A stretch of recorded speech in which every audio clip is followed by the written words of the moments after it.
Hello guys, আবারও চলে আসলাম আপনাদের মাঝে। সো দেখেন, অনেকদিন পর ছাদে আসছি আমরা, বৃষ্টিতে ভিজতেছি আমি আর শুভ। সো এখন শুভ হচ্ছে সবেদা গাছ থেকে সবেদা পারতেছে, দেখতেছে কোনটা পেকেছে, যেটা পাকবে সেটাই সে পারবে আর খাবে। সো দেখা যাক শুভ কি করে।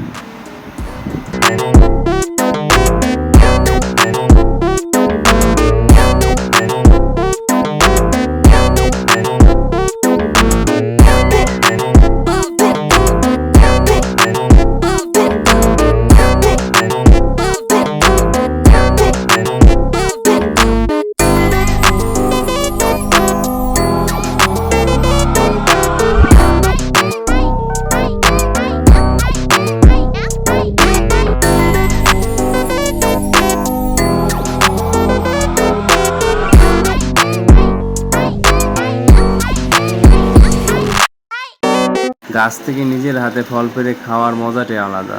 যে কোনো ফলের গাছ হোক বা যে কোনোই হোক, গাছ থেকে নিজের হাতে পেড়ে খাওয়ার টেস্টে অনেক আলাদা। আর কে কে সবেদা খেতে পছন্দ করেন, সো সবাই কমেন্টে জানাবেন।